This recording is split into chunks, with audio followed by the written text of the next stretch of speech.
Une cliente entre dans votre officine un après-midi de juillet. Elle vous décrit un bulldog qui allaite depuis 1 heure, qui ne veut plus boire et qui s'est couché sur le carrelage sans bouger. Vous avez environ 30 secondes pour décider si vous vendez une solution de réhydratation ou si vous lui dites de partir immédiatement chez le vétérinaire. Et si c'est un coup de chaleur avéré, la mortalité dépasse 50%. Le pire, c'est que le geste que vous allez lui conseiller, mouiller l'animal, est celui que presque tout le monde explique de travers. Je suis Philippe Obadia, vétérinaire pour Vet Officine. Dans cette formation, je vous dévoile 10 conseils opérationnels au comptoir en période de canicule. Ils font appel à la méthode ACF, analyse, conseil et filalisation. Le conseil numéro 5 est le plus important de la série. C'est le seul qui puisse faire gagner du temps sur un pronostic vital.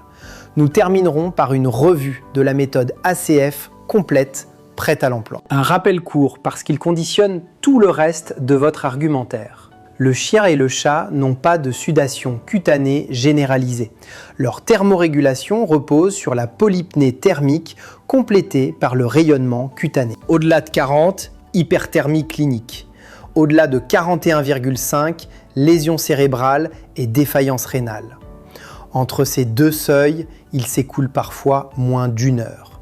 C'est cette cinétique qui justifie l'urgence. Conseil numéro 1. Votre première question porte sur l'espèce, la race, l'âge et le poids. En tête, les brachycéphales, bulldog, carlin, persan. Leur allaitement est peu efficace et l'effort respiratoire produit de la chaleur. Ensuite, les animaux obèses, les seniors, les cardiopathes et les chats insuffisants rénaux chroniques. Sur ces profils, votre seuil de renvoi vétérinaire doit être abaissé. Un bulldog qui allaite à 32 degrés est déjà en difficulté. Conseil numéro 2, faites préciser l'exposition. Voiture, balcon sans ombre, promenade aux heures chaudes. Un habitacle prend 15 degrés en 10 minutes.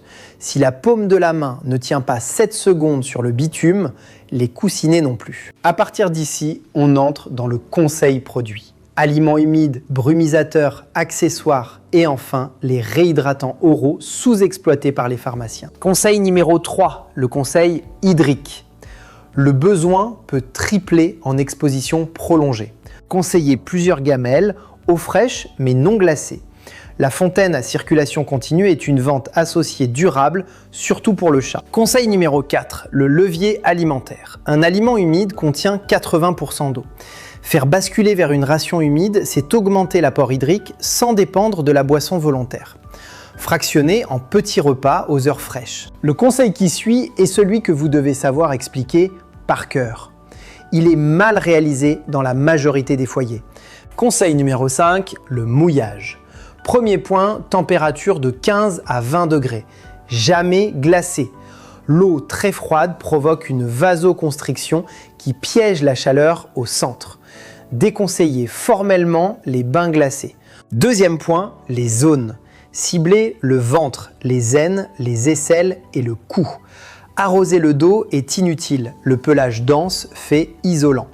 Écartez le poil à la main pour que l'eau atteigne réellement la peau. Troisième point, mouillage progressif, sans eau sur la truffe. Erreur, la serviette mouillée sur le dos crée un effet sauna. Et surtout, mouiller sans ventiler est partiel. C'est le couple eau plus ventilation qui fonctionne. Conseil numéro 6, l'environnement. Volet fermé, accès à la pièce la plus fraîche. Le tapis rafraîchissant ne va pas au congélateur. Si un chat se réfugie sous un lit, il a trouvé le point frais. Ne le délogez pas. Conseil numéro 7, suspendez toute activité physique. Au-delà de 28 degrés, les sorties sont purement hygiéniques. Un chien en excitation n'a aucune conscience de son seuil thermique. La responsabilité incombe au propriétaire. On quitte le conseil de prévention.